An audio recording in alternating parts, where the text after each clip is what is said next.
Los Sambo. Nuts. You thought.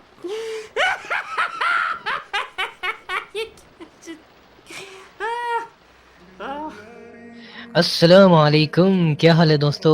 ویسے مجھے اتنا تو علم تھا کہ میری بنائی ایک آدھ روسٹنگ ویڈیو اس سال کے شروع میں ضرور آئے گی، لیکن یہ نہیں معلوم تھا کہ اس بار شکار بندر نہیں بلکہ شنکر ہوگا۔ انجینئر محمد علی مرزا اور محترم واجدی صاحب کے مابین 2025 کے شروع سے ہی ایک تبادلہ دیکھنے کو ملا، لیکن اس علمی بحث کے دوران مرزا صاحب نے اپنے ایک ویٹ لفٹنگ چینل لو سامبو کی ایک روسٹنگ ویڈیو کو بڑا اپریشیٹ کیا، جس میں حقائق کو توڑ مروڑ کر پیش کر کے 2-4 میمز ڈال کر یہ دکھایا گیا کہ شاید یہ کوئی فنی کانٹینٹ تھا۔ کیا دو مختلف فریقین کی ویڈیو کے بیچ میں موویز کے 8 سے 10 فنی ڈائلاگز ڈال دینا روسٹنگ ویڈیو کہلاتی ہے؟ نہ، بالکل نہیں، بلکہ اس پر اپنا تجزیہ اور ساتھ ساتھ کچھ تحقیقات بھی رکھنی پڑتی ہیں، اور یہ سب بنتا کیسے ہے یہ آج کی ویڈیو میں ملاحظہ کیجیے۔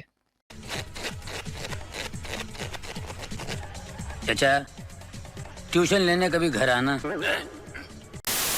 جو انجینئر مرزا صاحب کی پرانی فین فالوئنگ ہے وہ اس بات سے بالکل واقف ہے کہ مرزا صاحب کے کریئر کا سلسلہ کچھ کنٹروورشل ابحاث سے شروع ہوا، جس میں بظاہر یہ محسوس ہوتا تھا کہ پچھلے 1400 سال سے امت محمدیہ صلی اللہ علیہ وسلم میں کوئی پہاڑ جتنا اختلاف تھا جو اب انجینئر صاحب ختم کرنا چاہتے ہیں۔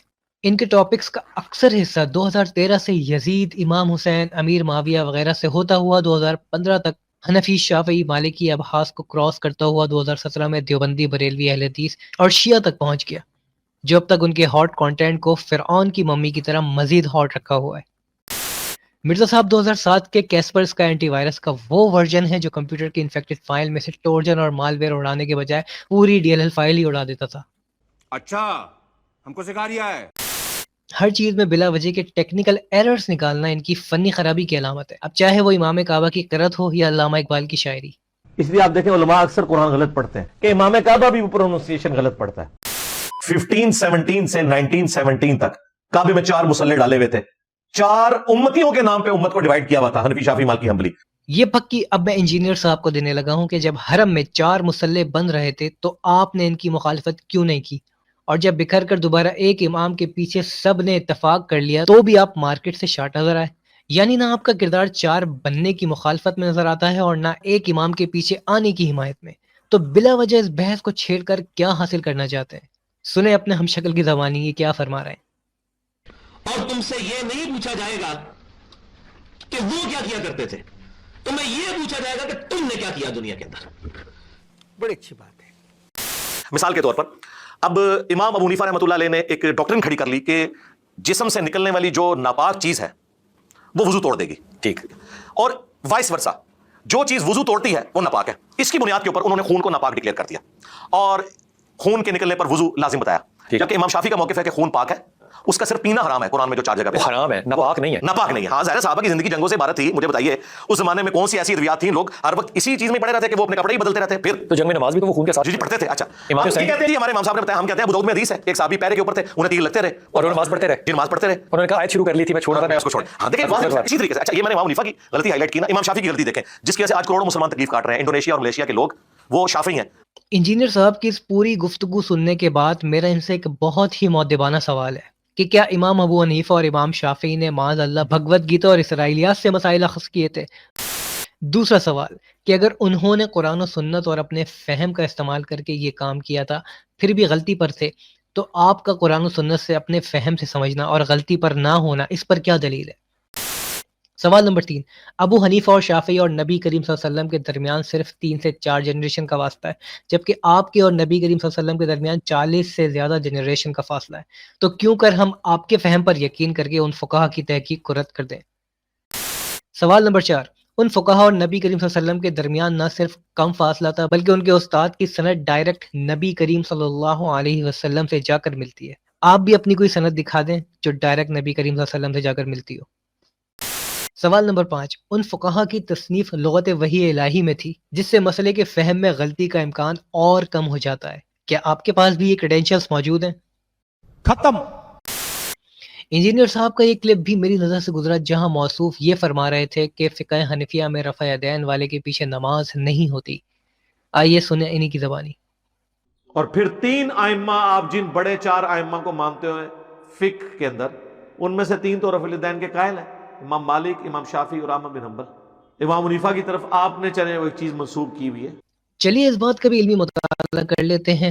مقبول نصفی اپنی کتاب اللؤلؤیت میں امام ابو حنیفہ سے روایت کرتے ہیں کہ ان من رفع یدیہ عند الرکوع وعند الرفع فسدت صلاۃہ، یعنی جو رکوع کرتے اور رکوع سے اٹھتے وقت ہاتھ اٹھائے اس کی نماز فاسد ہے۔ آگے لکھا ہے کہ المحیط میں ہمارے شیخ کا قول ہے کہ مکحول الراوی لہذہ الروایہ لا یعرف قضا فی طبقات القاری، یعنی مکحول اس روایت کے راوی ہیں اور انہیں اس بات کا علم نہیں جیسا کہ طبقات القاری میں درج ہے، اور یہ وہ روایت ہے کہ جس کی وجہ سے امیر کتاب الاتقانی سے اس مسئلے پر غلطی ہوئی کہ رفع یدین کرنے سے نماز فاسد ہو جاتی ہے۔ اسی طرح ہدایہ میں بھی نماز کے کچھ مسائل سے ماخوذ شوافیہ کی اقتداء پر دلیل ملتی ہے۔ لو لم یصح الاقتداء لم یصح اختلاف علمائنا، کہ اگر شوافیہ کی اقتداء صحیح نہ ہوتی تو فقہ احناف کے درمیان اختلاف بھی درست نہ ہوتا۔ اس بات کی مزید گہرائی آپ کو مفتی یاسر ندیم الواجدی کی 12 جنوری 2025 کو ہونے والی سنڈے لائیو سٹریم پر ملے گی۔ سٹریم کا لنک ڈسکرپشن میں موجود ہے۔ خیر، اب ملاحظہ کرتے ہیں انجینئر صاحب کے کچھ عربی و تجوید سکٹس۔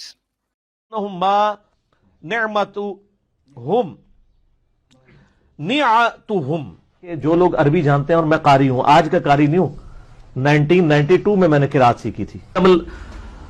وَعَلَّمَ الْإِنسَانَ وَعَلَّمَ الْآدَمَ أَسْمَاءَ كُلَّهَا، اور ہم نے آدم علیہ السلام کو ہر چیز کے نام سکھا دیے، جو علماء میں تو بہت کم ہوتے ہیں، اس لیے آپ دیکھیں علماء اکثر قرآن غلط پڑھتے ہیں۔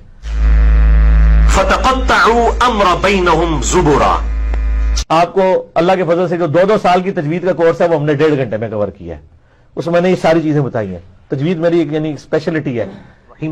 ما ننسخ من آیاتہ او ننسیہا نأتی بخیر منہا، میں نے اتنا چیلنج کیا تھا کہ امام کعبہ بھی پروننسیشن غلط پڑتا ہے۔ ما نعمتہم نعتہم۔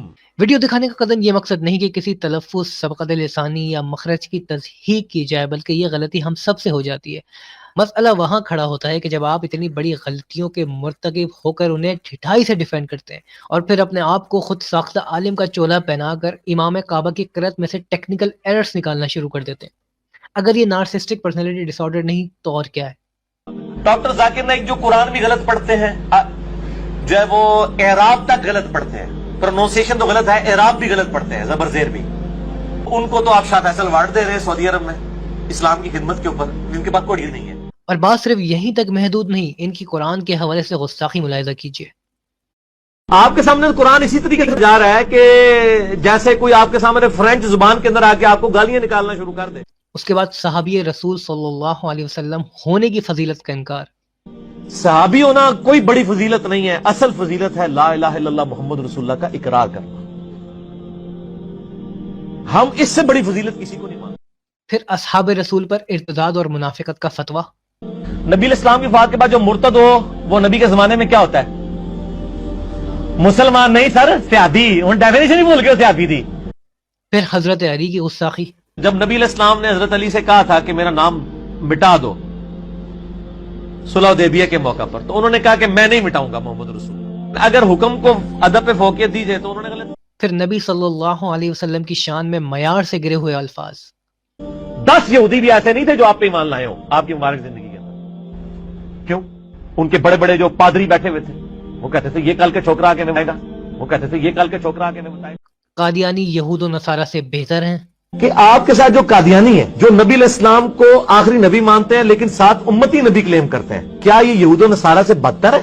یہود و نصارہ تو آپ کے نبی علیہ السلام کو، میرے نبی علیہ السلام کو سرے سے پیغمبر نہیں مانتے بلکہ تو نعوذ باللہ جھوٹا کہتے ہیں۔ ویسے انجینئر محمد علی مرزا صاحب نے اپنے سر نے مرزا کی اس قدر لاج رکھی کہ حال ہی میں عدنان رشید کی ایک قادیانی سے ڈیبیٹ پر مرزا صاحب نے قادیانیوں کے حق میں آوازہ بلند کر کے یہ منادی لگا کر خوشی کا اظہار کیا کہ وہ بہت خوش ہیں کہ الحمدللہ قادیانیوں نے مسلمانوں کو ہرا دیا۔ سنیے ان کی اپنی زبانی۔ دیکھیں اللہ نے ذلیل کر دیا ان کو الحمدللہ۔ انہوں نے 3 مہینے کا ٹائم دیا تھا قادیانیوں کو، اگر انہوں نے 3 دن کے اندر سارے مولویوں کی ویڈیوز ریکارڈ کروا کے چڑھا دیے کہ یہ لو جو تم جھوٹ بول رہے تھے۔ اب مجھے بتاؤ ان لوگوں کا کوئی لیول ہے کہ یہ ڈیبیٹ کریں گے قادیانیوں سے؟ میرا تو دعویٰ ہے کہ ان کے بڑے جن کا یہ دفاع کر رہے ہیں وہ بھی قبروں سے نکلیں، قادیانیوں کا مقابلہ نہیں کر سکتے۔ ارادہ تو اس کلپ کو مزید آگے بڑھانے کا تھا، لیکن میں چاہتا ہوں کہ اس کا ایک اور پارٹ لانچ کیا جائے جس کو واجدی صاحب کی اسٹریم کے بعد اپلوڈ کیا جا چکا ہوگا۔ تو اگر آپ نے ابھی تک چینل کو سبسکرائب نہیں کیا تو چینل کو سبسکرائب کر کے گھنٹی کے بٹن کو ضرور دبا دیجیے تاکہ آنے والی تمام ویڈیوز، شارٹس، لائیو اور کمیونٹی نوٹیفیکیشنز آپ کو بر وقت موصول ہوتے رہیں۔ تب تک اپنا خیال رکھیے گا۔ فی امان اللہ۔ آپ کا کوئی جڑوا بھائی ہے؟ نہیں تو میرا بھی نہیں ہے۔